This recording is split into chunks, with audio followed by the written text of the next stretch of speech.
Hello students, मैं हूं आपका एजुकेटर कमलाक्ष झा। 9 दिसंबर 2020 का करंट अफेयर्स का ये लेक्चर आप लोग देख रहे हैं। आज के लेक्चर में जो टॉपिक्स अपन कवर करने जा रहे हैं वो ये है पेपर 1 का ये टॉपिक, पेपर 2 के ये और पेपर 3 के ये कुछ टॉपिक्स जो डिस्कस करेंगे। एंड गाइज, अगर आप चैनल पे पहली बार आए हैं और अभी तक अगर आपने चैनल को सब्सक्राइब नहीं किया है तो तुरंत कर लीजिए।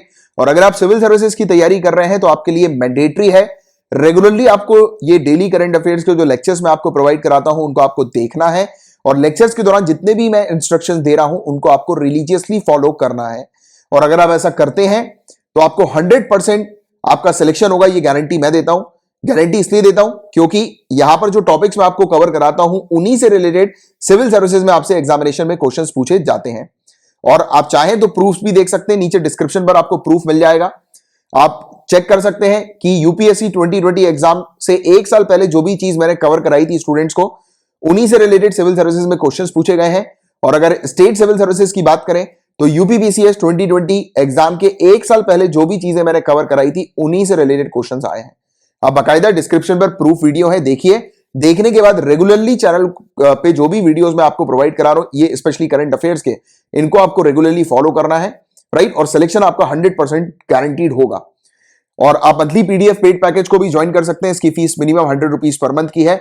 ये जो चीज यहां पर लिखी हुई है, इतना सब कुछ आपको मिनिमम 100 रुपीज पर मंथ में मिलता है, राइट। और इसको कैसे आपको ज्वाइन करना है तो नीचे डिस्क्रिप्शन पर पूरी डिटेल दी हुई है, ज्वाइन करने की पूरी प्रोसेस है, राइट। और अगर आप फेसबुक पर है तो आप मेरे नाम को सर्च करके मुझे ऐड भी कर सकते हैं। और कोई भी आपको क्वेरी पूछनी है पेड पैकेज से रिलेटेड या करंट अफेयर से रिलेटेड तो आप मैसेज करके मुझसे पूछ सकते हैं। और ये मेरा नंबर है, इस नंबर को सेव कर लीजिएगा।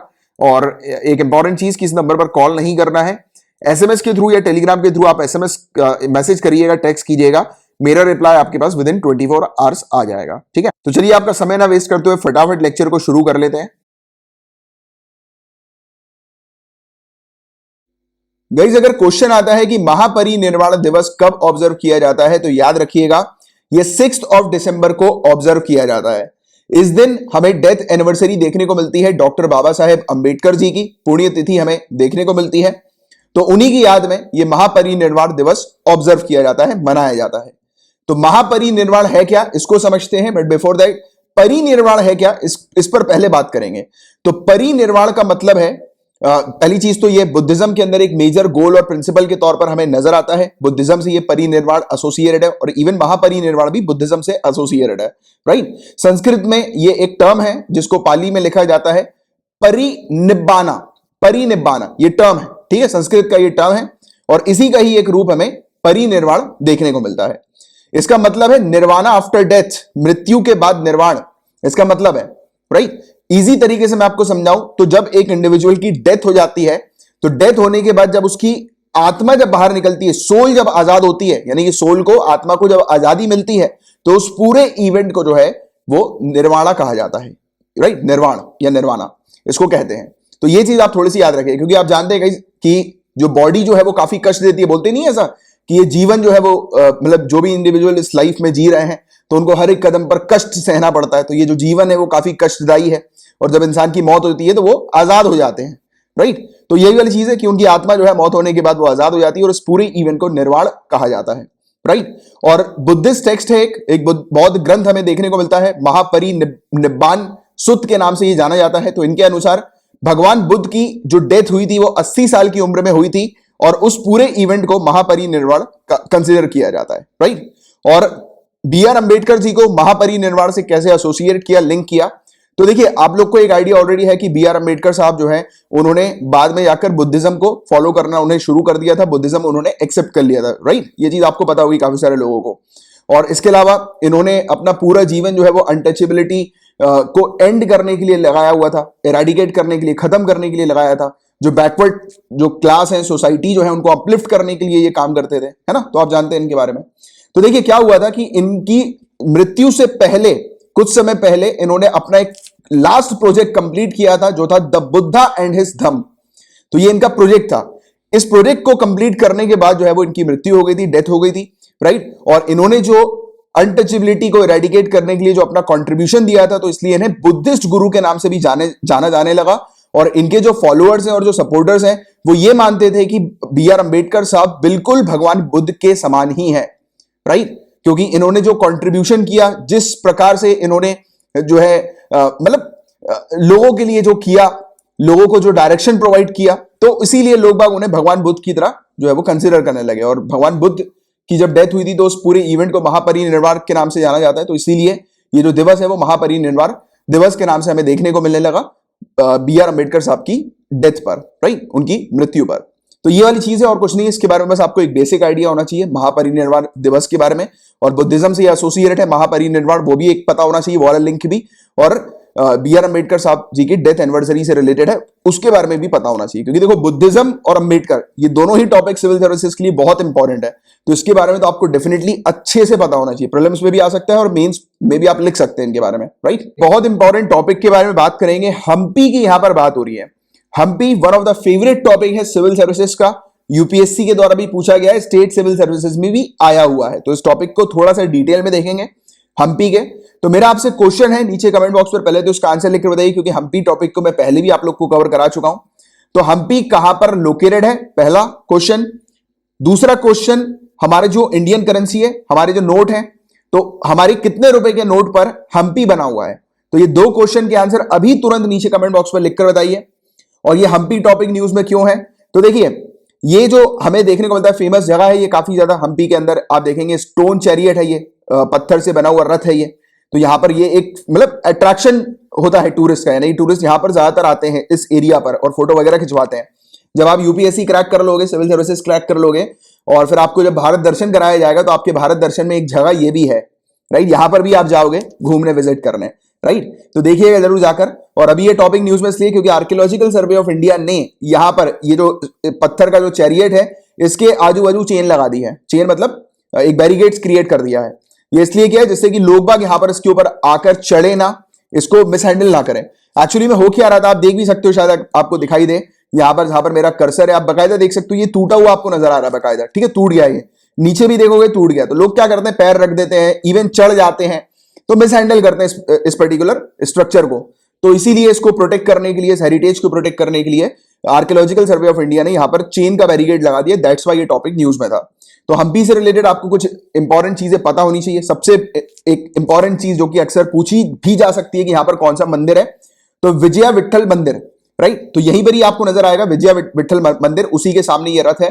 तो क्वेश्चन ये आ सकता है विजया विट्ठल मंदिर कहां पर है, तो हम्पी पर है, याद रखिएगा, ठीक है। इसके अलावा और बात करें इस स्टोन चैरियट की, इस पत्थर के बने इस रथ की, इस पर अपन बात करें तो देखिए गाइस, ये रथ जो है उस पर कौन से भगवान बैठे थे, तो भगवान गरुड़ा। एक्चुअली में भगवान गरुड़ा की यहां पर कोई आपको वो नहीं दिखाई देगी मूर्ति वगैरह, क्योंकि टूट गई है, अभी मिसिंग है ये। बट यहां पर भगवान गरुड़ा बैठे हुए थे, राइट, और वो ये रथ चला रहे थे। तो बट हालांकि भगवान गरुड़ा की जो मूर्ति है वो मिसिंग है। तो याद रखिएगा ये रथ भगवान गरुड़ा का है, ठीक है। तो ये वाली चीज आप लोग को पता होनी चाहिए। इसके अलावा हमारे इंडिया में 3 ऐसे फेमस रथ हैं, जो कि उनमें से एक ये हमें हम्पी के अंदर देखने को मिलता है। इसके अलावा अगर हम बात करें ओडिशा का कोणार्क मंदिर, वहां पर भी एक रथ है, फेमस रथ, और तमिलनाडु के महाबलीपुरम में हमें रथ देखने को मिलता है। तो 3 फेमस रथ हैं इंडिया में स्टोन के बने हुए, और उनमें से एक ये हम्पी का हमें नजर आता है। और हिस्टोरियंस का कहना है कि जो विजयनगर एम्पायर जो है, जो आखिरी great Hindu kingdom south India का, तो विजयनगर एम्पायर, तो उन्हीं के रूलर्स के द्वारा इसको बनवाया गया था। उन्हीं के रूलर्स के, यानी उन्हीं के शासक के संरक्षण में इसको तैयार किया गया था, बनाया गया था, राइट। और ये विजयनगर एम्पायर का रूल जो है वो 14th सेंचुरी से 17th सेंचुरी के बीच में हमें देखने को मिला था। तो ये कुछ बेसिक इंफॉर्मेशन है, ये थोड़ी सी ध्यान में रखिएगा। इसके अलावा हम्पी के बारे में कुछ और इंफॉर्मेशन देखें तो एक चीज तो मैंने आपको बता दी कि ये हम्पी जो है इसको किसके द्वारा बनाया गया था, विजयनगर एम्पायर के द्वारा बनाया गया था। और याद रखिएगा हम्पी जो है वो विजयनगर एम्पायर की आखिरी कैपिटल थी, राइट। तो ये चीज भी आपको पता होनी चाहिए। इसके अलावा मौर्यन एम्पायर का भी ये पार्ट था। अक्सर कभी कभी ऐसे क्वेश्चन आ जाते हैं, आप सिविल सर्विसेज में स्टेटमेंट वाइज क्वेश्चन अक्सर पूछे जाते हैं। तो एक स्टेटमेंट में लिखा होगा कि हम्पी जो है वो विजयनगर एम्पायर का पार्ट था, दूसरा स्टेटमेंट में लिखा है कि हम्पी जो है वो मौर्यन एम्पायर का पार्ट था। तो कौन से स्टेटमेंट करेक्ट है? दोनों ही स्टेटमेंट करेक्ट है। हम्पी मौर्यन एम्पायर का भी पार्ट था 3rd सेंचुरी बीसी में, और विजयनगर एम्पायर का भी पार्ट था, जो कि मैंने आपको बताया 14 से लेकर 17 सेंचुरी सीई में जब विजयनगर हमें देखने को मिला था, Vijayanagara kingdom, Vijayanagara empire, right. इसके अलावा यूनेस्को की ये वर्ल्ड हेरिटेज साइट भी है। इसका नाम कहां से लिया गया है? तो तुंगभद्रा नदी यहीं से बहती है, इसी पर्टिकुलर शहर के पास से गुजरती है, उसी के तट पर यह शहर हमें नजर आता है, देखने को मिलता है। तो तुंगभद्रा नदी का जो पुराना नाम था वो था पंपा, और पंपा के नाम से ही हम्पी जो है वो बनाया गया है। ठीक है, तो ये हम्पी नाम जो पड़ा है वो पंपा के नाम से पड़ा है, राइट, जो कि तुंगभद्रा नदी का पुराना नाम था।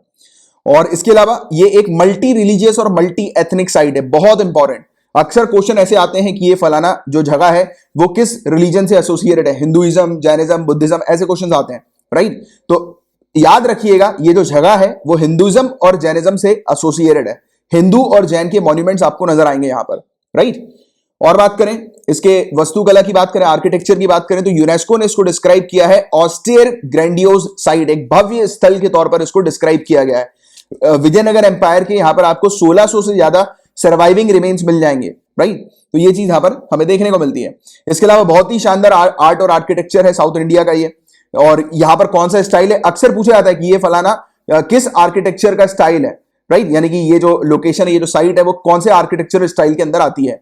तो याद रखिएगा एई होल पत्थरडकल स्टाइल, राइट। बट एक और चीज याद रखनी है कि सिर्फ ये आई होल पत्थरडकल स्टाइल से ही एसोसिएटेड नहीं है, बल्कि इंडो इस्लामिक आर्किटेक्चर के एलिमेंट्स भी इसमें मौजूद हैं, राइट। तो एक मिक्सचर हमें नजर आता है इंडो इस्लामिक का और एई होल पत्थरडकल स्टाइल का। तो ये चीज आपको याद रखनी है। इंडो इस्लामिक आर्किटेक्चर जैसे कि लोटस महल, पब्लिक बाथ, एलिफेंट स्टेबल्स, तो ये सब हमें देखने को मिलता है जो कि तैयार किया गया। बट ये एक मिक्सचर है, यानी कि इसका जो स्टाइल है आर्किटेक्चर स्टाइल वो एक मिक्स्ड फॉर्म का हमें नजर आता है।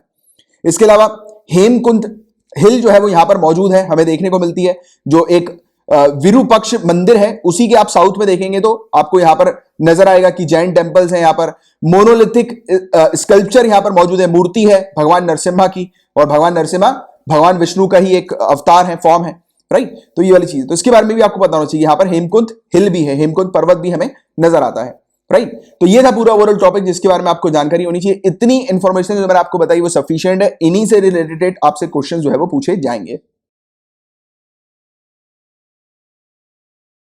सो गाइस, इस टॉपिक में बात हो रही है सिटीजनशिप अमेंडमेंट एक्ट के बारे में। एक्चुअली पिछले एक साल में 140 से ज्यादा पिटीशन यानी कि याचिकाएं ऑनरेबल सुप्रीम कोर्ट के पास पेंडिंग है, जो कि सिटीजनशिप अमेंडमेंट एक्ट के अगेंस्ट हमें नजर आ रही हैं। और इसी चीज को लेकर, यानी कि इसी पेंडिंग को लेकर, इसी डिले को लेकर, ये जो पिटिशनर है जिन्होंने ये याचिकाएं लगाई है वो काफी ज्यादा डिसअपॉइंटेड हैं, राइट। तो इसलिए ये आर्टिकल न्यूज में हमें देखने को मिला है। थोड़ी सी बात करेंगे इसी याचिकाओं के बारे में। एक्चुअली हुआ यह था कि पिछले साल भी आपने देखा होगा, ऑब्जर्व भी किया होगा कि ये जो सिटीजनशिप अमेंडमेंट एक्ट है इसके अगेंस्ट काफी सारे प्रोटेस्टर्स हम लोग को नजर आए थे। इवन दिल्ली के अंदर भी आपने देखा होगा कि पूरा प्रोटेस्ट जो है वो शुरू हुआ था कोरोना वायरस से पहले, यानी कि लॉकडाउन से पहले ही हमें ये वाली चीज देखने को मिली थी, राइट। उससे पहले भी दिसंबर 2019 में ऑनरेबल सुप्रीम कोर्ट के पास एक पिटीशन आई थी जिसमें डिमांड की जा रही थी कि ये सिटीजनशिप अमेंडमेंट एक्ट है उस पर रोक लगा दी जाए, स्टे लगा दिया जाए। बट ऑनरेबल सुप्रीम कोर्ट ने उस पर जो है वो मना कर दिया था, खारिज कर दिया था स्टे लगाने से, और सेंटर को कहा था कि सेंटर एक्चुअली में अपने इंटेंट बता, यानी कि ये कैसे बेनिफिशियल होगा सिटीजन्स के लिए, और प्रॉपर तरीके से सिटीजन्स को इस कानून के बारे में एक्सप्लेनेशन दी जाए। तो ये चीज ऑनरेबल सुप्रीम कोर्ट ने कहा था। और देखिएगा यहां पर मैं रोकना चाहूंगा और आपको एक चीज हाईलाइट करना चाहूंगा कि आज की डेट में आप देख रहे हो कि कहीं ना कहीं कानूनों को लेकर या फिर सरकार की कुछ पॉलिसीज, रूल्स, रेगुलेशंस को लेकर सिटीजन्स के बीच में काफी कंफ्यूजन रहती है, राइट। ऐसा ये पहली बार नहीं हो रहा है, ऐसा कई बार हम देख चुके हैं। बड़ा एग्जांपल एक सिटीजनशिप अमेंडमेंट एक्ट का आपने सुना भी होगा काफी सारे लोगों से कि लोगों को ये लग रहा है कि मुसलमानों को यहां से, इंडिया से निकाल दिया जाएगा इस कानून के बाद। तो ऐसी अफवाहें हमें बहुत ज्यादा देखने को मिली थी, राइट। दूसरी बात, जैसे कि अगर अपन ये फार्म्स बिल की बात करें, एग्रीकल्चर बिल की बात करें, अभी जो फार्मर्स प्रोटेस्ट कर रहे हैं उसकी अगर बात करें, तो उसमें भी यही चीज सामने आई कि ये जो 3 कानून को पास कराया था सरकार ने, सरकार एक्चुअल में फार्मर्स को बता नहीं पाई कि ये कानून कैसे किसानों की मदद करेंगे, राइट। तो ये एक इशू है। तो इस प्रकार का आपके सामने क्वेश्चन आ सकता है मेंस में, तो ध्यान रखिएगा। 2 एक एग्जांपल ये रखिएगा कि आज की डेट में जो पॉलिसीज, रूल्स, रेगुलेशंस कुछ इस प्रकार के आ रहे हैं जिसके चलते जनताओं को एग्जैक्टली पता नहीं लग पा रही कि सरकार की क्या इंटेंशंस है, क्यों सरकार इस प्रकार के कानून लेकर आई है। तो अगर इसके आप सोल्यूशन के तौर पर यही लिखिएगा कि जब भी कोई कानून आता है तो सरकार अपनी तरफ से प्रॉपर तरीके से एक्सप्लेनेशन दे, जैसे कि मन की बात में मोदी जी आते हैं, राइट। तो वैसे ही एक प्रोग्राम जो है वो शुरू किया जाए जिसमें प्रॉपर तरीके से एक एक चीज कानून के बारे में जनताओं को प्रॉपरली एक्सप्लेन की जाए, जिससे कि किसी भी प्रकार की अफवाहें, मिसलीडिंग इंफॉर्मेशन सर्कुलेट ना हो हमारी कंट्री में, राइट। तो ये एक इंपॉर्टेंट चीज है जो कि आपको हाईलाइट करके रखना है, क्योंकि ये वाले इस प्रकार के जो टॉपिक्स होते हैं ना उन्हीं से रिलेटेड मेंस में क्वेश्चन जो है वो बनते हैं, पूछे जाते हैं आपसे, गॉट इट। तो ये एक चीज हमने देखी कि ऑनरेबल सुप्रीम कोर्ट ने जो है वो सरकार से, केंद्र सरकार से इस चीज के बारे में कहा था। और सिटीजनशिप अमेंडमेंट एक्ट में आप ऑलरेडी जानते हैं इसकी इशू जो है वो मुस्लिम्स को लेकर हमें बहुत ज्यादा देखने को मिला था, क्योंकि ये जो कानून है वो ये कहता है कि जो 6 माइनॉरिटी कम्युनिटीज हैं पाकिस्तान, बांग्लादेश और अफगानिस्तान में, इन 3 कंट्रीज में, तो उनको जो है वो इंडिया के अंदर अलाउ किया जाएगा कि इंडिया में वो सिटीजनशिप जो है वो ले सकें। यानी कि जो भी सिटीजन ये 6 माइनॉरिटी कम्युनिटीज के हैं, अब ये 6 माइनॉरिटी कम्युनिटीज कौन सी है तो वो भी जान लो, जैसे कि हिंदू, सिख, बुद्धिस्ट, जैन, पारसीज और क्रिश्चियन। ये कम्युनिटी जो भी है, यानी कि जो माइनॉरिटी कम्युनिटी जो बांग्लादेश, अफगानिस्तान और पाकिस्तान में है, तो इनको कहा जा रहा है इस कानून को अमेंड करके कि ये वापस इंडिया में आ सकते हैं, ये इंडिया की सिटीजनशिप ये कम्युनिटी ले सकते हैं। तो अदर देन मुस्लिम्स ये कम्युनिटी इंडिया की सिटीजनशिप ले सकते हैं। और पिटिशनर का क्या कहना है कि ये जो कानून है वो हमारी कॉन्स्टिट्यूशन के बेसिक स्ट्रक्चर के खिलाफ है, ये उल्लंघन कर रहा है राइट टू इक्वलिटी का, ये उल्लंघन कर रहा है सेक्युलरिज्म के प्रिंसिपल का, ये उल्लंघन कर रहा है right to equality and dignity of life का, राइट। तो ये चीज पिटिशनर ने कही, क्योंकि आप किसी एक धर्म को जो है वो इक्वलिटी का दर्जा नहीं दे रहे हो, यानी कि एक धर्म के साथ पक्षपात हो रहा है, मुस्लिम धर्म के साथ पक्षपात हो रहा है, मुस्लिम को अलाउ नहीं किया जा रहा है कि मुस्लिम भी इंडिया आ सकते हैं, इंडिया की सिटीजनशिप ले सकते हैं, राइट। तो इसको लेकर पूरा विवाद है। और दूसरी चीज वो मिसलीडिंग इंफॉर्मेशन जो सर्कुलेट हो रही है कि मुस्लिम्स को इंडिया के अंदर से निकाल दिया जाएगा, राइट। इस प्रकार की चीजें काफी सारी जगह पर ऐसी इंफॉर्मेशन है।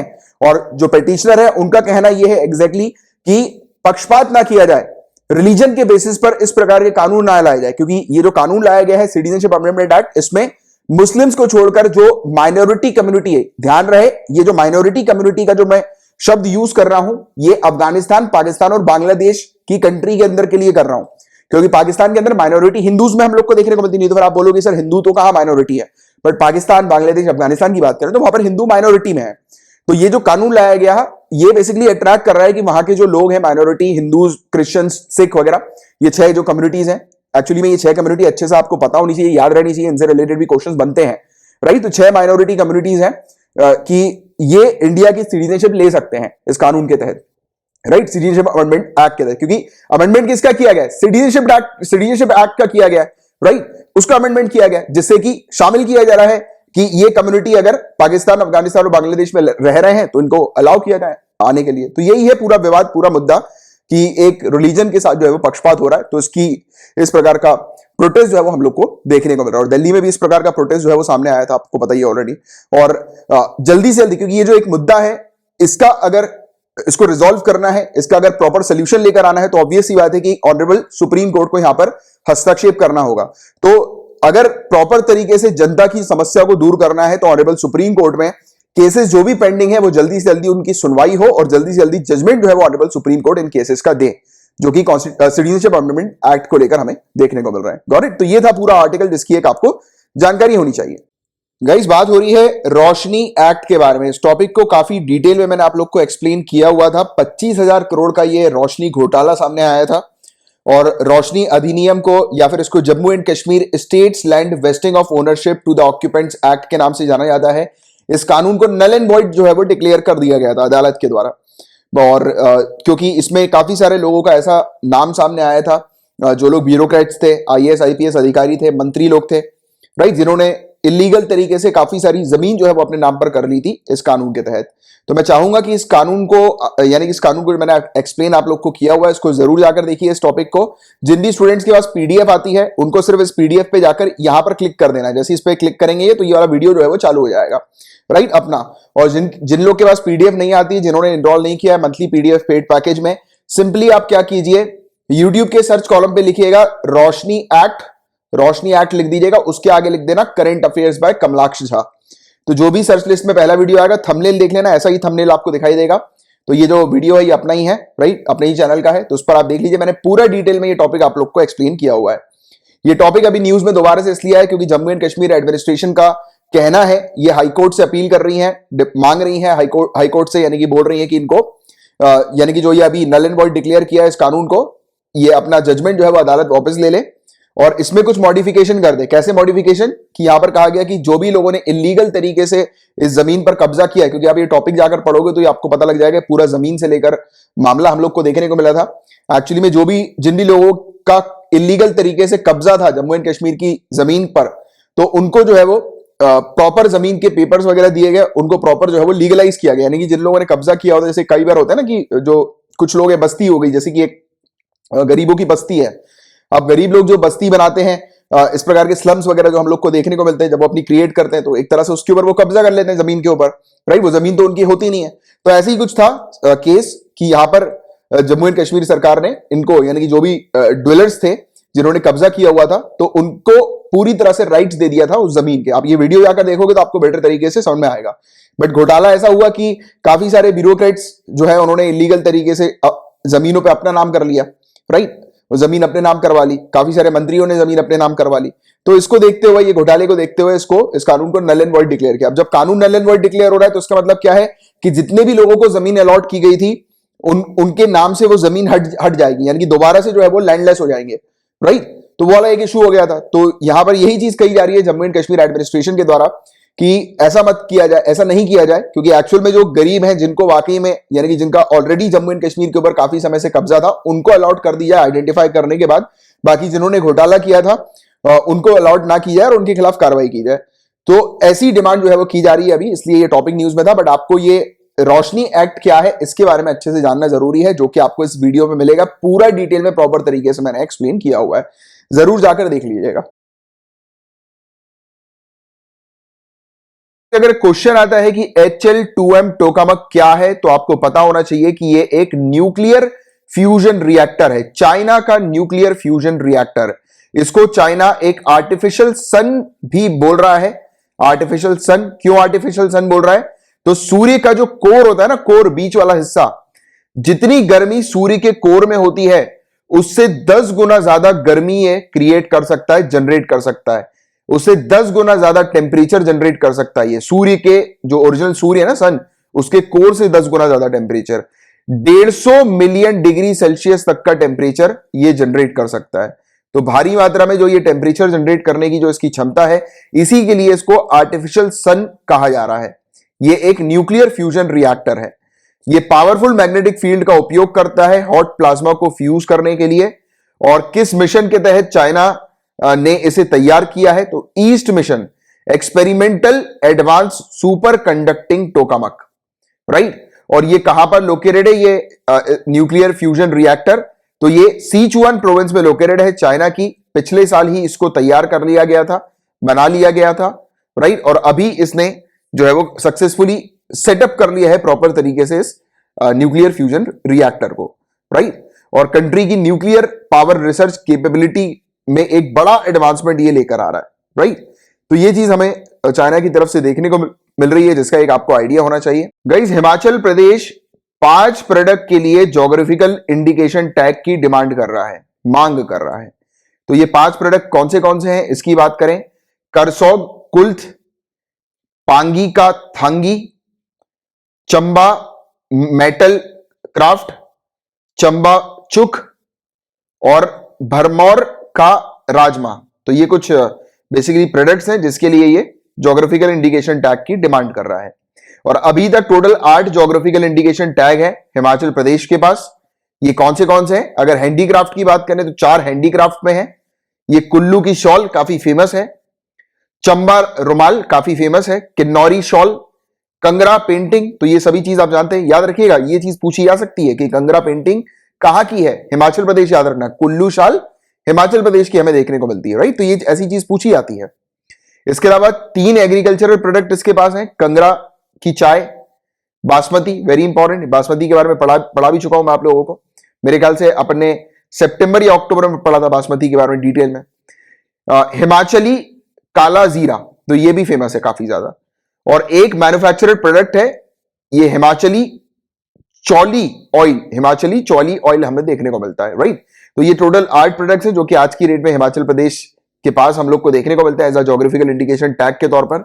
और बाकी ये कुछ और 5 प्रोडक्ट की डिमांड कर रहा है कि इसको मिल जाए। हालांकि बट अभी के लिए आप इन प्रोडक्ट पे थोड़ा सा ध्यान देना, इन प्रोडक्ट पे उतना भी ध्यान मत दो, डिमांड जो चल रही है, राइट। अब डिमांड एक्सेप्ट होती नहीं होती, बट हाँ ये चीज इसके पास है। तो इसलिए ये वाली चीज याद रखना, match the following, choose the correct pair में ऐसे क्वेश्चंस आते हैं ज्योग्राफिकल इंडिकेशन टैग से रिलेटेड। इसलिए अच्छे से इसको देखो कि हिमाचल प्रदेश के ये पूरे 8 जीआई टैग्स हम लोग को देखने को मिलते हैं, राइट। अब इस न्यूज की बात करें तो देखो, एलिफेंट कॉरिडोर से रिलेटेड ये टॉपिक है। इसके बारे में पहले भी कई बार अपन डिस्कशन कर चुके हैं। तो अभी एक्चुअली एक पिटीशन फाइल हुई थी नेशनल ग्रीन ट्रिब्यूनल के पास, और नेशनल ग्रीन ट्रिब्यूनल ने डायरेक्शन दिए हैं ओडिशा सरकार को और उनसे कहा है कि वो एक एक्शन प्लान तैयार करें अगले 3 महीनों में। और ये 14 आइडेंटिफाइड एलिफेंट कॉरिडोर जो है, यानी कि ये जो ओडिशा के अंदर 14 एलिफेंट कॉरिडोर्स हैं, तो कहा गया है ओडिशा सरकार को कि इन 14 एलिफेंट कॉरिडोर्स में ये बेसिकली मतलब व्यवस्था करें कि प्रॉपर तरीके से वहां पर एलिफेंट्स माइग्रेट कर सकें। तो उसको आसानी से समझो आप। ये देखो इधर, ये येलो कलर का मैं मान लेता हूं कि ये एक एलिफेंट का हैबिटेशन साइट है, ठीक है, यहां पर एलिफेंट रहता है। और दूसरी हैबिटेशन साइट एलिफेंट की ये है, इसको भी येलो कर देते हैं, ठीक है। ये दोनों हैबिटेशन साइट है एलिफेंट की, राइट। बीच वाला जो एरिया है, यहां से अपनी एक हैबिटेशन साइट से गुजरकर, जैसे कि ये एलिफेंट है, ये अपनी एक हैबिटेशन साइट से गुजरकर दूसरी हैबिटेशन साइट पे जाता है। तो जिस एरिया से ये गुजरता है, इस एरिया को अपन कॉरिडोर कहते हैं, राइट। क्लियर है यहां तक बातें? तो ये वाला एरिया जो होता है वो कॉरिडोर का होता है। इसलिए यहां पर कहा गया है ओडिशा सरकार से कि प्रॉपर वो व्यवस्था करें जिसके चलते एलिफेंट्स को किसी प्रकार का नुकसान ना हो, प्रॉपर तरीके से वो माइग्रेट कर सके अपने एक कॉरिडोर से दूसरे कॉरिडोर की तरफ, तो वो व्यवस्था करें। तो इसके लिए एनजीटी ने ओडिशा सरकार को डायरेक्शन दिए हैं कि 3 महीने के अंदर उनको ये करना है, राइट। और ये क्यों हुआ है? तो देखो 2017 में भी हालांकि एनजीटी ने डायरेक्शन दिए थे कि हमारी कंट्री में जितने भी एलिफेंट कॉरिडोर्स है, जहां जहां पर भी है, उनको देखा जाए, उनकी देखभाल की जाए, संरक्षण प्रोवाइड किया जाए, जिसके चलते एलिफेंट्स जो है उनको हम प्रोटेक्ट कर सके, राइट। किसी प्रकार का कॉन्फ्लिक्ट्स एनिमल और ह्यूमन के बीच में ना देखने को मिले, एलिफेंट ह्यूमन के बीच में ना देखने को मिले, राइट। एक्सीडेंट ना हो एलिफेंट्स वगैरह का, राइट। उनकी जो हम लोग देख रहे हैं ना, आबादी, पॉपुलेशन जो उनकी कम होती जा रही है, तो उसको हमें प्रोटेक्ट करना है कि वो पॉपुलेशन बढ़े। क्योंकि क्या हो रहा है कि ये डर रहे हैं एलिफेंट्स माइग्रेट करने से, और डरेंगे तो वो दूसरे अपने एरिया पर पहुंच नहीं पाएंगे, और नहीं पहुंच पाएंगे तो ऑब्वियस ही बात है कि उनका हैबिटेट जो है वो कम होता जाएगा, और हो ही रहा है ये वाली चीज, राइट। उनका हैबिटेट कम हो रहा है, जहां पर वो रहते हैं वो चीज, वो एरिया जो है वो कम होता जा रहा है। और आप जानते हैं कि जंगल का कोई भी स्पीसीज या कोई भी living organism all over the world, हमारी धरती पर कोई भी लिविंग ऑर्गेनिज्म अगर उसको हानि पहुंचती है, वो अगर लुप्त होते हैं, तो पूरी जो लिविंग साइकिल है उसको हार्म पहुंचता है। क्योंकि फूड साइकिल के बारे में आपने पढ़ा होगा, जैसे कि जैसे जंगल में एक कोई स्पीसीज अगर वो कम हो गया, तो ऑब्वियस सी बात है कि उस स्पीसीज के ऊपर कोई दूसरा स्पीसीज जो डिपेंडेंट होता है, क्योंकि खाते हैं ना एक स्पीसीज दूसरे को, जो बड़ा स्पीसीज होता है वो छोटे को खाता है, फिर सो ऑन, इस प्रकार की पूरी फूड साइकिल चलती है। तो अगर एक भी स्पीसीज इस फूड साइकिल के अंदर अगर खत्म हो जाती है, तो पूरी फूड साइकिल को नुकसान पहुंचता है, राइट।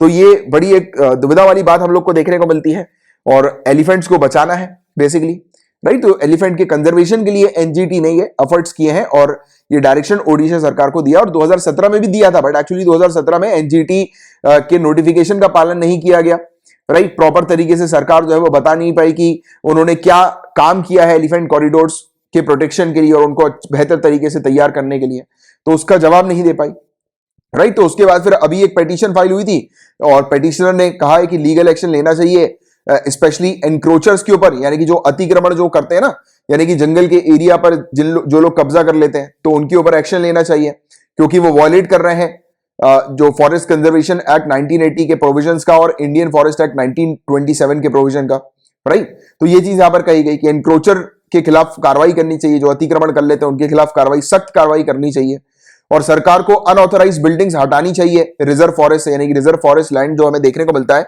जहां पर अनऑथराइज्ड बिल्डिंग है, तो उनको हटाना चाहिए सरकार को जल्द से जल्द, राइट। जैसे कि मैंने आपको बताया कि ह्यूमन एलिफेंट कॉन्फ्लिक्ट जो है वो ना हो, राइट। तो ये सब चीजें हैं, तो इस पर मेनली फोकस किया जाए। स्पेशली पिटीशनर का कहना है कि जो एनक्रोचमेंट, जो अतिक्रमण हो रहा है, जो लोग कब्जा कर रहे हैं फॉरेस्ट एरिया के ऊपर, तो वहां से उनको हटाया जाए, निकाला जाए, और प्रॉपर जो एलिफेंट के मूवमेंट के लिए उनको स्पेस दी जाए, राइट। और एलिफेंट का हैबिटेट जो है वो प्रोटेक्ट करने पर काम किया जाए। तो इसको लेकर अभी एनजीटी ने डायरेक्शन ओडिशा सरकार को दिए हैं। बट अपन थोड़ी सी बात करेंगे एलिफेंट कॉरिडोर्स के बारे में भी। एलिफेंट कॉरिडोर क्या होता है? तो मैंने आपको ऑलरेडी बताया कि एक छोटी सी स्ट्रिप होती है जमीन की, जो कि 2 लार्ज एलिफेंट के हैबिटेट को कनेक्ट करती है। मैंने आपको बताया ना, एक एलिफेंट का हैबिटेट इस तरफ, मैंने भी आपको वो दिखाई दी, दूसरा इस तरफ।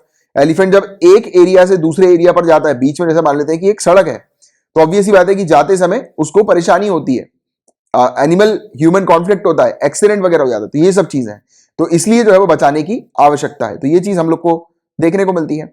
और प्रोटेक्ट क्यों करना है एलिफेंट कॉरिडोर को? तो मैंने आपको बताया कि जो एलिफेंट का मूवमेंट होता है वो काफी एसेंशियल होता है, ये इंश्योर करने के लिए कि उनकी पॉपुलेशन जेनेटिकली जो है वो वायबल रहे, यानी कि जेनेटिकली उनकी पॉपुलेशन सही तरीके से चलती रहे, राइट। और ये फॉरेस्ट को रीजनरेट करने पर भी फोकस करते हैं, राइट। और दूसरी स्पीसीज के लिए भी काफी इंपॉर्टेंट होता है, जैसे टाइगर्स, टाइगर्स एलिफेंट्स के ऊपर डिपेंडेंट होते हैं, जैसे आपको बताया ना कि एक स्पीसीज दूसरे स्पीसीज को खाते हैं, राइट।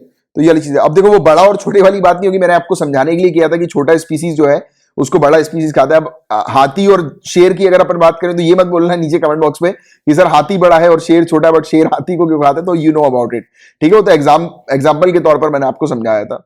आगे की बात करें कि नियरली 40% एलिफेंट रिजर्व आज की रेट में वल्नरेबल की स्थिति में हम लोग को नजर आते हैं, राइट, असुरक्षित हैं ये 40% एलिफेंट रिजर्व, और उनको कोई भी प्रोटेक्टेड पार्क्स या फिर सेंचुरी में नहीं रखा गया है अभी, जो कि 40% है।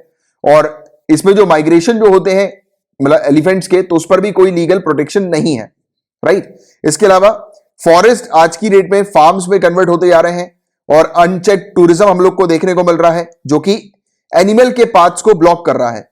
जैसे कि जो टूरिज्म वगैरह है, आप देखो मान के चलो जिस एरिया पर ज्यादा एलिफेंट्स का मूवमेंट हो रहा है और वहां पर अगर आप कुछ टूरिस्ट स्पॉट वगैरह बना देते हैं, तो ऑब्वियस ही बात है कि ह्यूमंस अगर वहां पर ज्यादा आएंगे तो वहां पर एनिमल नहीं आ पाते, राइट। क्योंकि आप भी जानते हो कि एनिमल भी ह्यूमन से डरते हैं, और कहीं पर भी कोई भी ऐसी कंस्ट्रक्शन एक्टिविटी होती है किसी प्रकार का जैसे कि चहल पहल होती है, तो उस एरिया पर आना पसंद नहीं करते हैं एनिमल्स वगैरह। तो एनिमल्स के लिए क्या किया जा रहा है, रास्ता ब्लॉक किया जा रहा है अनचेक टूरिज्म को क्रिएट करते हुए। तो इस पर भी फोकस किया करने की बात हुई है, राइट, कि इसको भी हमें जो है वो चेक करने की आवश्यकता है एलिफेंट कॉरिडोर्स को प्रोटेक्ट करने के पर्पस के लिए। और एनिमल्स जो है गाइस, उनको ऑल्टरनेटिव रूट्स ढूंढने के लिए मजबूर किया जा रहा है, क्योंकि उनका जो हैबिटेशन है जहां पर वो रहते हैं वहां पर उनको प्रॉपर व्यवस्था प्रोवाइड नहीं की जा रही है। व्यवस्था इन द सेंस कि वहां पर अतिक्रमण हो रहा है एक्चुअली में। जैसे कि आज की डेट में हम लोग देख रहे हैं ना कि काफी सारे रिजॉर्ट्स वगैरह जो है वो ओपन होते हैं, तो क्वाइट पॉसिबल कि कहीं पर रिजॉर्ट ओपन कर दिया और ऐसे एरिया पर रिजॉर्ट ओपन किया जो कि एक हैबिटेशन वाला एरिया था एनिमल्स का, और रिजॉर्ट ओपन करने के बाद क्या होगा, धीरे धीरे करके वहां पर एनिमल्स की एक्टिविटी कम हो जाएगी, क्योंकि एनिमल्स वहां पर नहीं आएंगे, रिजॉर्ट ओपन रहेगा तो वहां पर रिजॉर्ट में एक्टिविटी चलती रहेगी ह्यूमंस की वेरियस, राइट। तो वो एनिमल नहीं आएगा वहां पर, तो वो एक इश्यू है। तो क्या हम लोग देख रहे हैं कि इनका जो हैबिटेशन है वो श्रिंक होता जा रहा है, कम होता जा रहा है, तो ये वाली चीज है। और इको टूरिज्म के ऊपर वीक रेगुलेशन हम लोग को देखने को मिलते हैं। वही चीज मैंने आपको बताई कि जिस एरिया पर बिल्डिंग्स नहीं बनानी है, रिजॉर्ट नहीं बनाने, बट उस एरिया पर फिर भी बने हुए हैं, क्यों, क्योंकि प्रॉपर तरीके से चेक नहीं किया जा रहा है, राइट। तो ये वाली चीज है हमें देखने को मिलती है। और ये फिर ये एनिमल्स को इस प्रकार से फिर अफेक्ट होता है, स्पेशली उनका जहां पर हैबिटेशन होता है, जहां पर उनका घर होता है, जहां पर वो रहते हैं, राइट। इसके अलावा ऑल इंडिया लेवल पर क्या एफर्ट्स किए जा रहे हैं एलिफेंट्स के कंजर्वेशन के लिए, तो गज यात्रा हमें देखने को मिलती है। एक नेशन वाइड कैंपेन है एलिफेंट्स के प्रोटेक्शन के लिए, उनके कंजर्वेशन के लिए, उनके संरक्षण के लिए। इसको वर्ल्ड एलिफेंट डे जो 2017 में था उसके ओकेशन पर लॉन्च किया गया था। कैंपेन के थ्रू 12 एलिफेंट रेंज स्टेट्स को कवर किया गया था। कैंपेन का मेन मकसद था कि अवेयरनेस क्रिएट करना है एलिफेंट कॉरिडोर्स के बारे में, और साथ ही साथ इंकरेज करना है कि फ्री मूवमेंट उनका हो सके उनके हैबिटेट में, यानी कि जिस एरिया पर वो रहते हैं तो वहां पर वो फ्रीली मूव कर सके, राइट। इसके अलावा फॉरेस्ट मिनिस्ट्री ने गाइड किया है कि किस प्रकार से ह्यूमन एलिफेंट कॉन्फ्लिक्ट को मैनेज किया जा सकता है। तो इन्होंने बोला है कि मतलब क्षेत्रों में वाटर रिसोर्सेज क्रिएट किए जाए, फॉरेस्ट फायर्स को मैनेज किया जाए, जिसके चलते एलिफेंट्स जो है वो रिटेन कर सकेंगे अपने नेचुरल हैबिटेट में। क्योंकि जहां पर भी उनके लिए अगर यानी कि उनके एरिया में अगर पानी की प्रॉपर व्यवस्था होगी तो ऑब्वियस ही बात है कि उनका मूवमेंट जो है वो दूसरे एरिया पर कम होगा पानी की खोज के लिए, राइट। और प्रॉपर तरीके से अगर फॉरेस्ट फायर को अपन ने मैनेज कर लिया कि जहां पर भी आग लग रही है और उसको बुझाने पर हम लोग ने काम कर लिया जल्द से जल्द, तो ऑब्वियस ही बात है कि एनिमल्स भगेंगे नहीं अपने हैबिटेट से, दूसरी जगह नहीं जाएंगे। तो ये सब चीजें बताई गई, डायरेक्शन दिए गए, गाइडेंस दिया गया। इसके अलावा एलिफेंट प्रूफ ट्रेंचेस तमिलनाडु के अंदर लाए गए थे। ट्रेंचेस यानी कि वो बागल टाइप का कुछ होता है ना, कि जिसके चलते वहां पर एलिफेंट ना आ सके।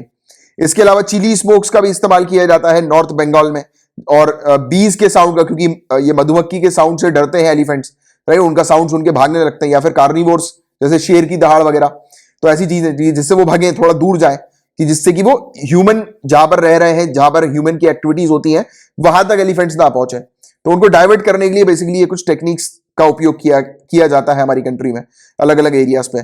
टेक्नोलॉजीज का भी उपयोग किया जाता है, जैसे कि साउथ बंगाल के अंदर एलिफेंट्स की मॉनिटरिंग और उनके आइडेंटिफिकेशन पर्पस के लिए बेसिकली जहां पर भी एलिफेंट का प्रेजेंस होता था तो उसी के पास में क्षेत्र में जो गांव एरिया है और जो फॉरेस्ट ऑफिशियल है उनके पास जो है वो ये एसएमएस अलर्ट आ जाता था कि यहां पर नजदीक में ही एक एलिफेंट का मूवमेंट है, राइट, एलिफेंट घूम रहे हैं। तो जिसके चलते फिर वो उसके कंजर्वेशन के लिए, उसके प्रोटेक्शन के लिए वेरियस व्यवस्था कर सकें, या फिर वहां पर अगर पब्लिक का मूवमेंट होगा तो पब्लिक को रोक दिया जाए ऑफिशियल्स के द्वारा, फॉरेस्ट अथॉरिटीज के द्वारा, राइट। तो ये सब चीजें इस प्रकार से ट्रैक भी किया जा सकता है एलिफेंट्स का। एलिफेंट्स को, और ये टेक्नोलॉजी का उपयोग इसी प्रकार से किया जा रहा है यहाँ पे। प्राइवेट ऑर्गेनाइजेशन के क्या एफर्ट्स हैं एलिफेंट कंजर्वेशन प्रोटेक्शन के लिए? तो एशियन एलिफेंट अलायंस हम लोग को देखने को मिलता है, जो कि एक अम्ब्रेला इनिशिएटिव है 5 एनजीओ का। पिछले साल ये इकट्ठा हुए थे और 101 में से 96 जो एग्जिस्टिंग कॉरिडोर्स एलिफेंट्स के हमें नजर आते हैं, तो उनको सिक्योर करने में इन्होंने काम किया था।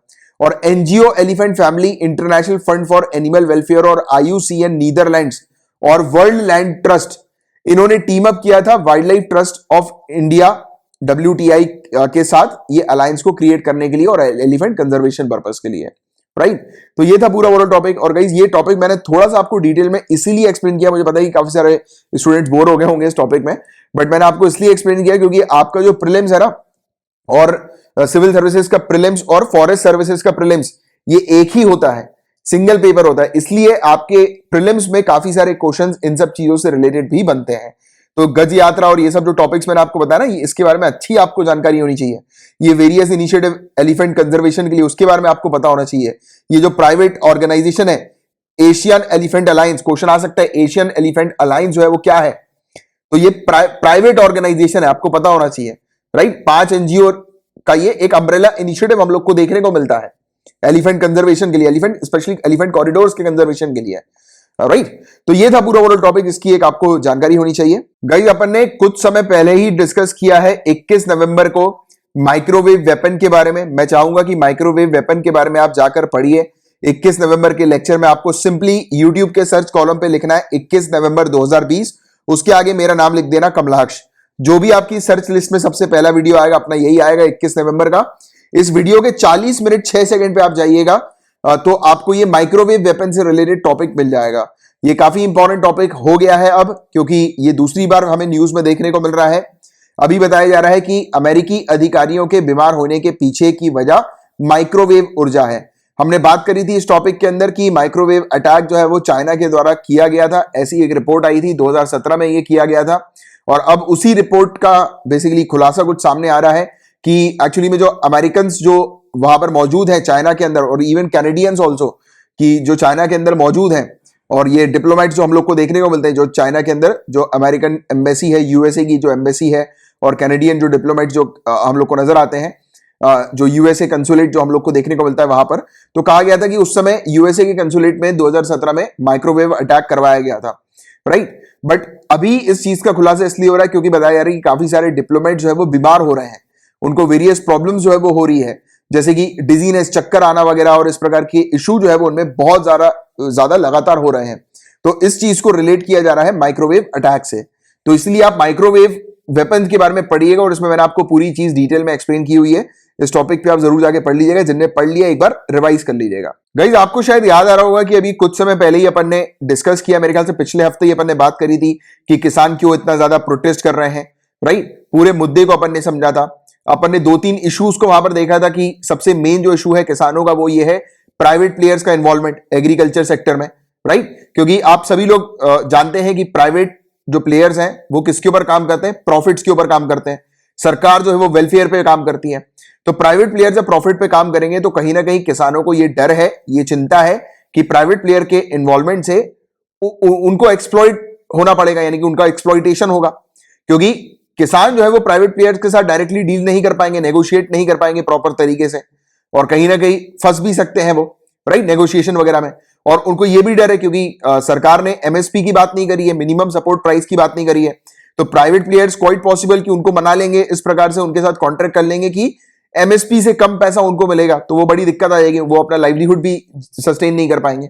तो ये सब कुछ चिंताएं हैं। इसमें आपको याद आ रहा होगा, मैंने जब आपको लेक्चर पढ़ा रहा था उस समय मैंने आपको बोला था कि सरकार को क्या क्या चेंजेस लाने चाहिए। मैंने आपको बताया था कि सरकार क्या कर सकती है, सरकार मतलब एक गाइडलाइन जारी कर सकती है कि कोई भी प्राइवेट प्लेयर, और एमएसपी निकालना चाहिए सरकार को कि एक मिनिमम सपोर्ट प्राइस निकालना चाहिए, और गाइडलाइन जारी करनी चाहिए कि कोई भी प्राइवेट प्लेयर अगर किसान से मिनिमम सपोर्ट प्राइस में डील करेंगे तो उस प्राइवेट प्लेयर के खिलाफ सख्त कार्रवाई की जाएगी।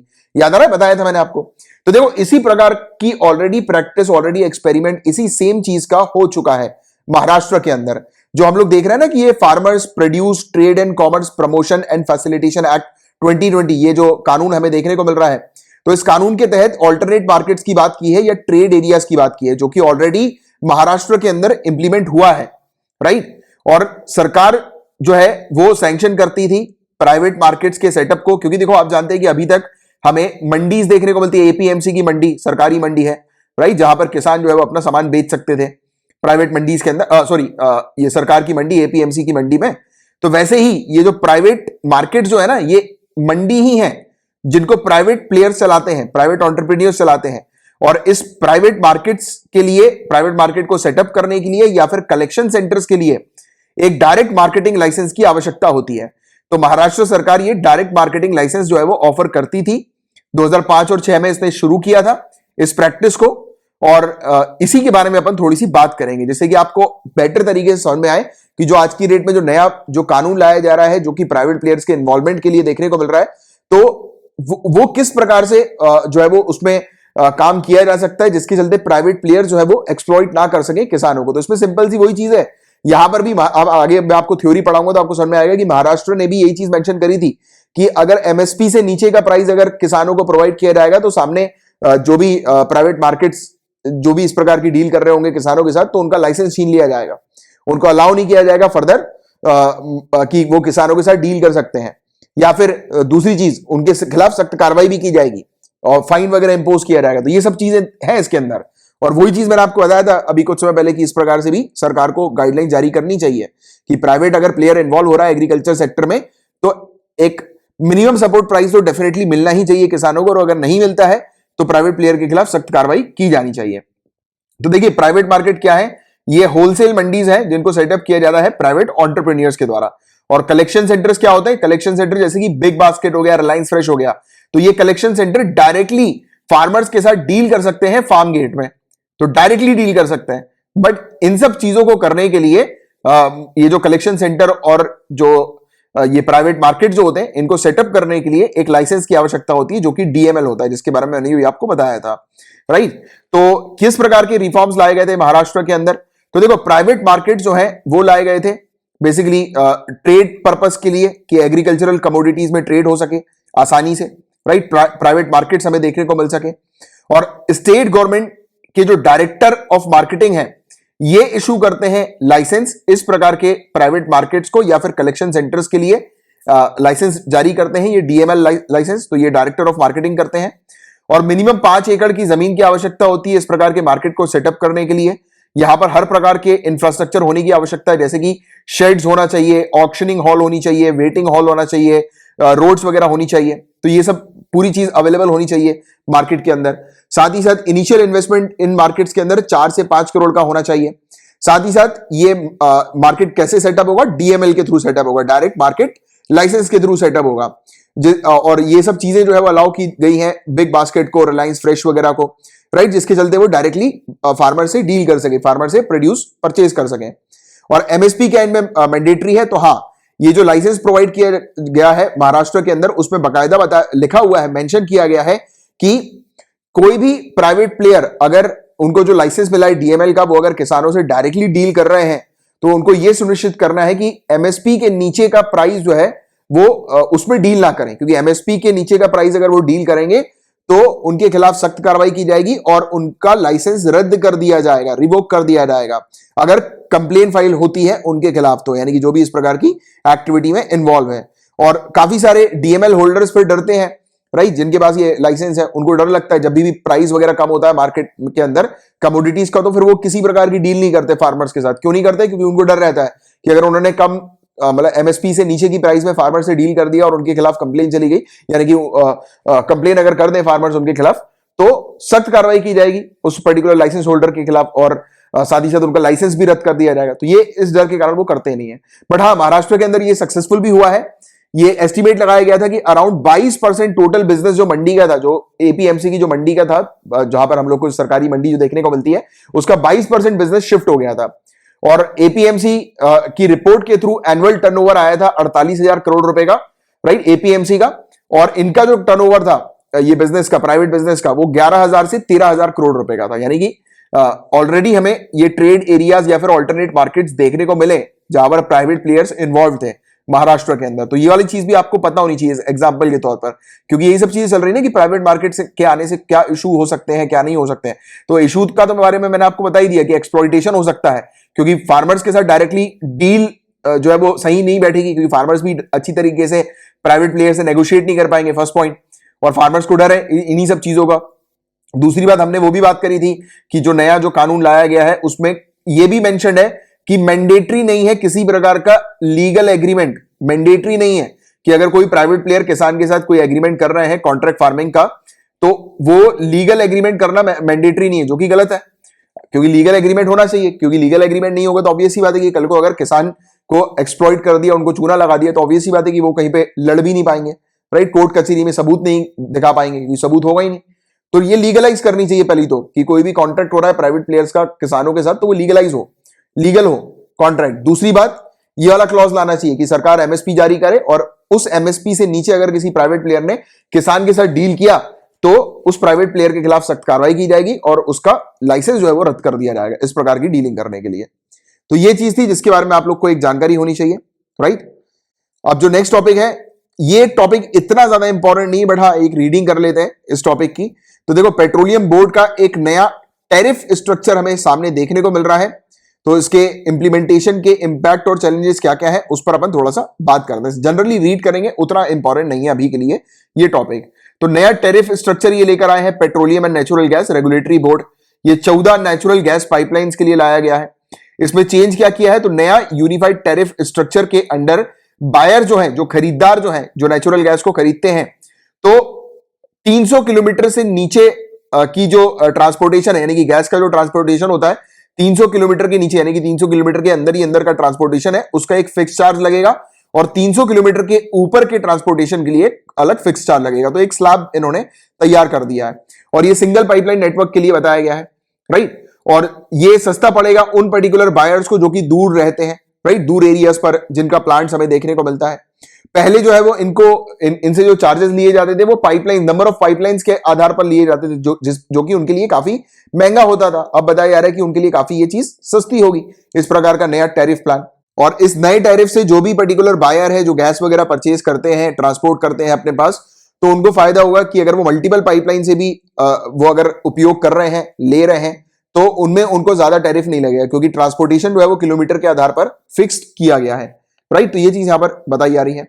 और जो चेंजेस सामने लाए गए हैं ये फायदा भी प्रोवाइड कराएंगे। एक्चुअली जो गैस ट्रांसमिशन इंफ्रास्ट्रक्चर जो है उसमें ग्रेटर इन्वेस्टमेंट हमें देखने को मिलेगा, राइट। नेचुरल गैस जो होगी वो काफी अफोर्डेबल हो जाएगी, उसका उपयोग किया जा सकेगा हमारी कंट्री के वेस्ट कोस्ट से दूर दराज के एरिया में भी। और गैस ट्रांसपोर्ट का जो टैरिफ है ये सेट किया गया है, जिसके चलते एक रीजनेबल रेट ऑफ रिटर्न जो है वो मिल सके जो भी इन्वेस्टर्स वगैरह जो होते हैं उनको, और ज्यादा उनका खर्चा जो है वो ट्रांसपोर्टेशन के लिए ना हो, तो जिसके चलते उनके प्लांट्स में जो नेचुरल गैस का वो उपयोग करते हैं और उसके प्लस वो जो शिपिंग चार्ज देते हैं, ट्रांसपोर्टेशन के लिए जो पैसा देते हैं, तो उसमें वो काफी कॉस्टली हो जाती है उनके लिए, राइट, ये नेचुरल गैस। तो इसलिए कहा गया है कि इससे उनको एडवांटेज काफी ज्यादा मिलेगा। तो देखिए, काफी सारी कंपनी जो नेचुरल गैस का उपयोग करती है इनपुट के तौर पर, और उन्होंने जो अपना फर्टिलाइजर यूनिट और पावर प्लांट जो सेटअप किया है एलएनजी टर्मिनल के नजदीक वेस्ट कोस्ट के अंदर, तो उनको थोड़ा सा प्रॉब्लम है, राइट, उनको थोड़ा सा लॉस हमें नजर आएगा, क्योंकि मैंने आपको बताया ना कि ये फिक्स्ड प्राइस है। फिक्स प्राइस में जो दूर है उनके लिए फायदा है, बट जो नजदीक है उनके लिए थोड़ा सा नुकसान है, क्योंकि प्राइस फिक्स्ड है। 300 किलोमीटर के अंदर अंदर का प्राइस फिक्स कर दिया, 300 किलोमीटर के ऊपर का प्राइस फिक्स कर दिया, तो ये एक चीज है। तो उससे जो नजदीक है तो उनको थोड़ा सा लॉस है, क्योंकि उनको भी उतना ही कॉस्ट देना है जो कि दूर दराज के जो भी हमें बायर्स देखने को मिलते हैं उनको देना पड़ता है, जो, राइट। और ये मूव बिल्कुल सिमिलर है 1952 की तरह ही, जब सरकार ने इस प्रकार की पॉलिसी लेकर आई थी, फ्रेट इक्वलाइजेशन पॉलिसी, कि फ्रेट जो है वो बराबर रहे सभी के लिए, भाड़ा समकरण जो ये नीति लाया गया था, ये बेसिकली कि सभी के लिए फ्रेट जो है, ट्रांसपोर्टेशन जो है वो समान रहे। और इस सरकार की पॉलिसी के तहत सरकार सब्सिडी प्रोवाइड कराती थी ट्रांसपोर्टेशन वगैरह के अंदर, यानी कि जो दूर दराज जिनकी भी प्लांट्स वगैरह हैं, तो जिनके दूर दराज प्लांट्स और जो अपने मिनरल्स वगैरह को वहां पर ट्रांसपोर्ट कराते हैं तो उनको सब्सिडी वगैरह मिलती है। तो वैसे ही कुछ सिमिलर है कि दूर दराज के एरियाज में जो प्लांट्स वगैरह हैं उनको फायदा मिल सके। और देखिए, इसमें जो चुनौतियां हैं वो यही है कि जो पास में रहते हैं उनके लिए ऑब्वियस ही बात है कि जो ऑलरेडी पहले जो उनको मिलता था, यानी कि ट्रांसपोर्टेशन की कॉस्ट उनको पहले कम में अवेलेबल हो जाती थी, वो अभी थोड़ा सा ज्यादा में उनको अवेलेबल होगी, क्योंकि मैंने आपको बताया ना 300 किलोमीटर के अंदर के एरिया के लिए एक फिक्स प्राइस कर दिया है। तो जो पास में रह रहे हैं ऑब्वियस ही बात है, जो कम पे कर रहे थे पहले, अब उनको ज्यादा पे करना पड़ेगा कंपैरेटिवली पहले के मुकाबले।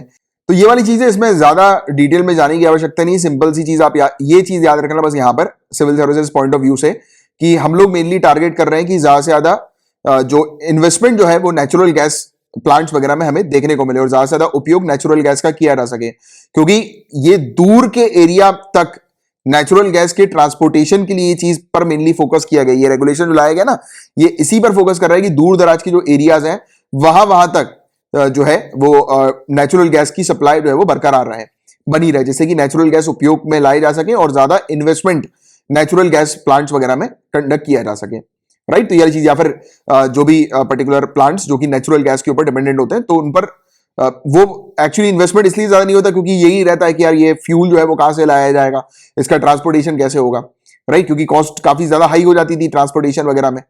तो अब ट्रांसपोर्टेशन की कॉस्ट जो है वो कम होगी और बढ़ावा मिलेगा इस सेक्टर को, ठीक है। तो इसलिए ये चीज जो है वो की गई है, बट इसका एक आपको जनरल बस बेसिक आइडिया होना चाहिए, उससे ज्यादा और कुछ नहीं, ठीक है।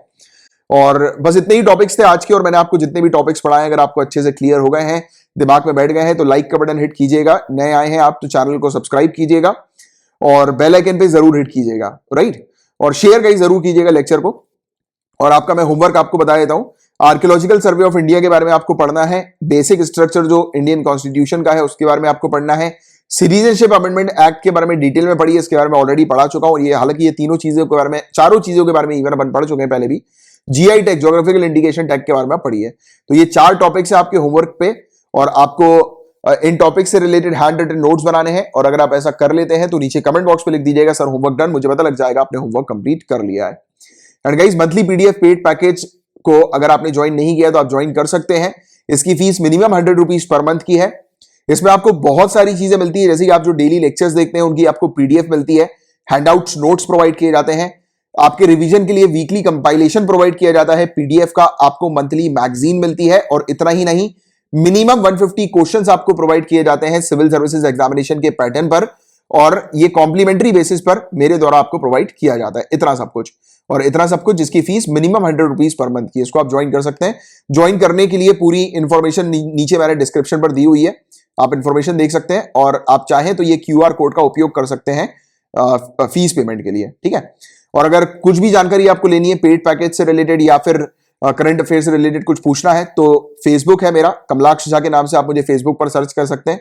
सबसे पहले मुझे ऐड कर लीजिएगा, उसके बाद जो भी आपको पूछना है मैसेज कर दीजिए, विद इन 24 आवर्स मेरा रिप्लाई आपके पास आ जाएगा। और मेरा नंबर भी है 9713282838, नंबर सेव कर लीजिए। याद रहे, इस नंबर पर कॉल नहीं करना है, आप मुझे एसएमएस के थ्रू या फिर टेलीग्राम पर मैसेज करके आपकी जो भी क्वेरी है आप मुझसे ले सकते हैं, ठीक है। तो ये चीज है, और टेलीग्राम पर अपना एक चैनल भी है जिसकी लिंक नीचे डिस्क्रिप्शन पर दी हुई है, आप देख लीजिएगा, राइट। तो चलिए अब अपन मिलेंगे कल, तब तक के लिए bye bye, take care, have a great day ahead, Tata.